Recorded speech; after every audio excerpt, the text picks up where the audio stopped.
Everybody, Andy here again. I've been meaning to make this video for a couple of weeks now. Recently I did a bit more radio, and last year I was involved with a station called Carnival FM, all based around the Hastings Old Town Carnival Week, which is a wonderful thing to see and something that I didn't know too much about, even though I live in the town.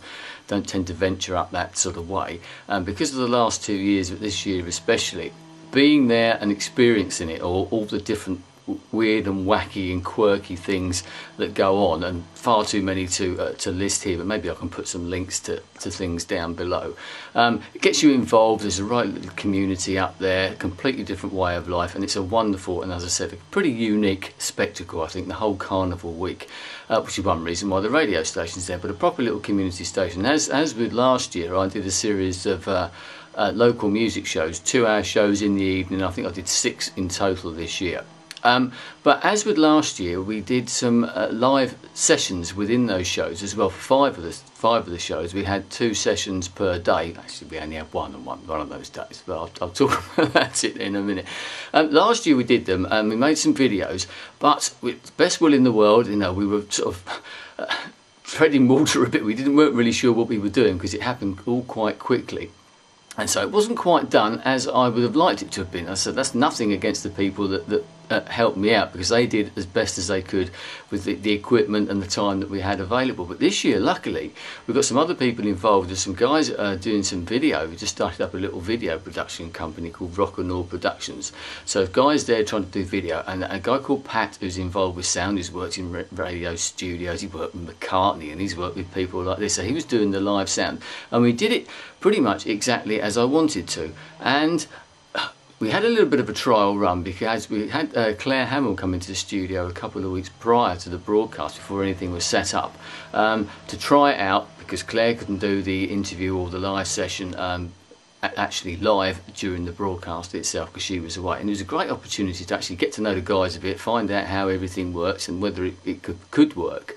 And so we did that. Claire did 3 songs. We did an interview which was originally going to be for about 5 minutes, as I would normally do within the show.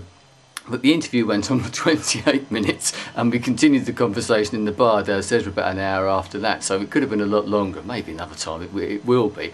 But that worked well. So we fired off the week on the Monday with 2 sessions that particular day, and I think in some ways we went in at the deep end, because we had a guy called Blair come in with and we didn't really know what was going to happen. We never know with Blair exactly what's going to happen, who he's going to bring with him. He'd forgotten that it was supposed to be all original songs, so he had to sort of quickly re-rehearse a couple of things that he'd written for one song that he'd written for Lily Allen, and another song he'd written for Paloma Faith, and he did a couple of other sort of weird things as well.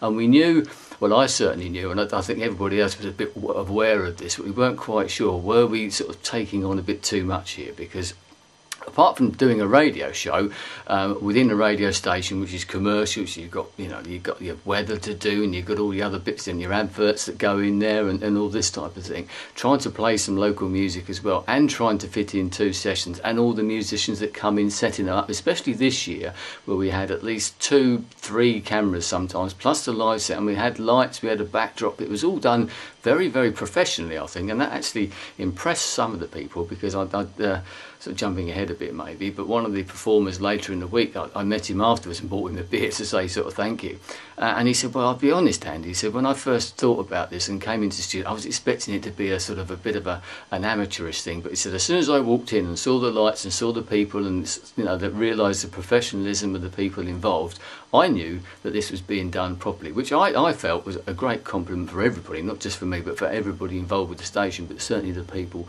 that were there on that day. And I would sort of second that, the professionalism of everybody, the people that helped me on those shows, and certainly the video and the sound guys, and Will, who helped me with the sort of technical side of things as well, was very, very good. And I know that impressed people. But for some of them, there was also the element of, you know, this is actually going out live. Everything went out live. So there was that sort of pressure, as I was just sort of alluding to there, is that we weren't quite sure. The first one coming, possibly the most unique performer out of all of them, and you're never quite sure what's going to happen sort of performer. But that went very, very well. They enjoyed it, as did all the performers. But a lot of them never actually done anything quite like that. They may well have done recorded interviews, because what we did, the whole idea, apart from them, the people doing 3 or 4 original tracks live in the studio, once again being filmed.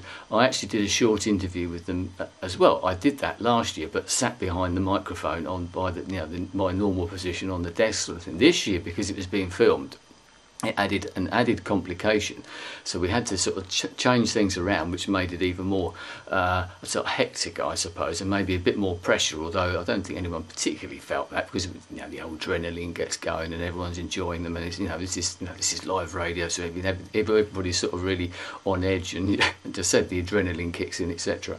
But we had to film the interview next to the guys, under the lights and everything, next to the bands, and then cut to the adverts. I go away, then reintroduce them, and then do the songs, and then sort of a little interview at the end type of thing. So it was all a bit strange, and as I said, and we were working it out as we went along in some way, especially that first night. But all the sessions went well, with some great sessions. Once again, as I said, I shall put the links down there below so that you can see some of the videos. We've got about, I think it's getting on for 20 videos up there of this year's performances already, and there are more to come, because as I said, everybody did about 3 or 4 songs plus an interview.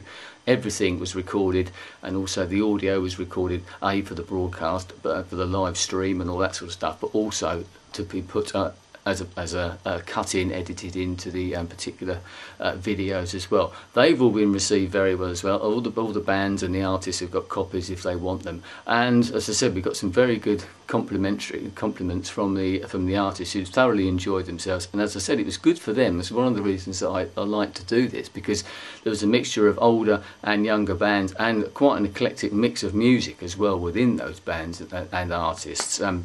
And some of them had never really done anything like that before, as I suggested earlier. They might have recorded things, they might have done little sessions, but not often actually live on air in that situation where, you've got one band goes out, comes in, another one goes out type of thing.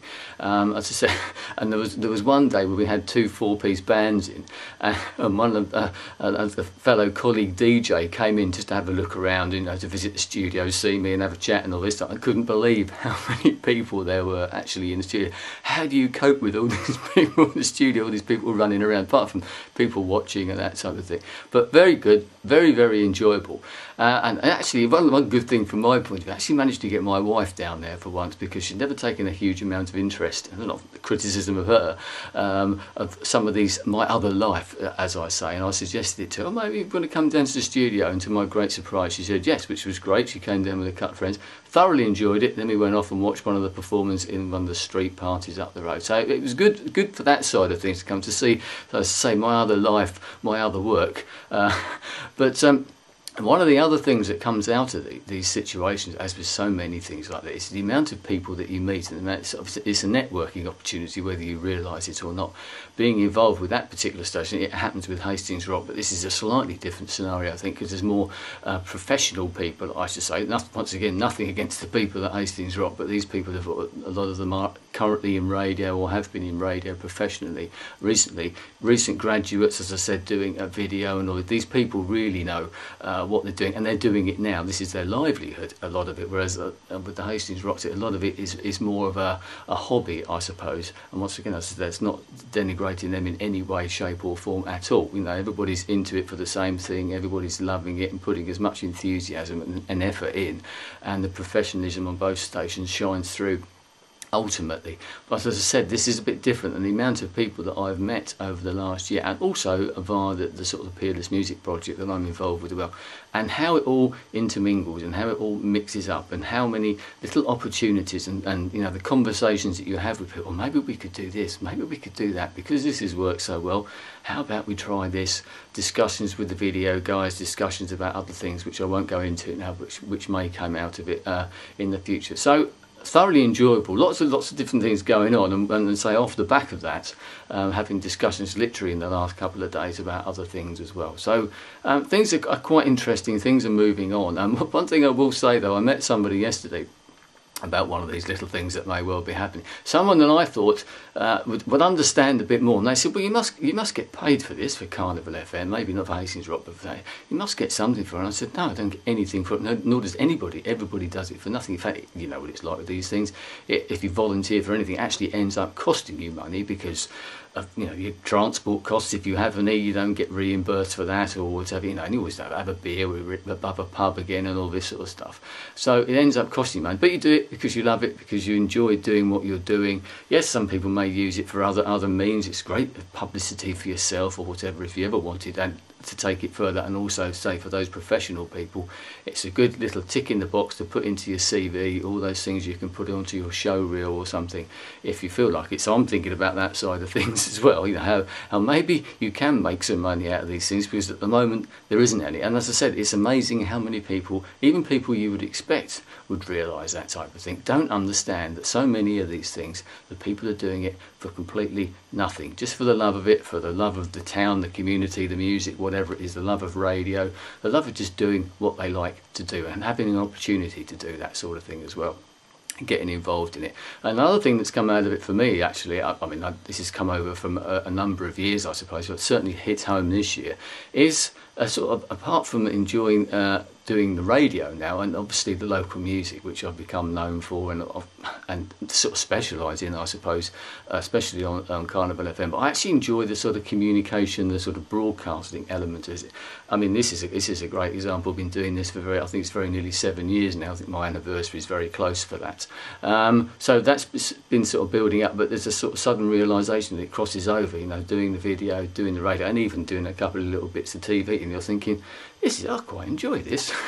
Who knows where it might lead. But anyway, so that's where I've been. I shall put links below. Have a look at the video, because I think they're very well done. There's some great performances on there for some great local musicians, and if you don't know the music of Hastings, it's a good opportunity to have a look at it and maybe spread the word. Anyway, I'm going to leave it there. Thanks for your time. I'll speak to you again soon. Goodbye. Well, soonish, what it's like these days.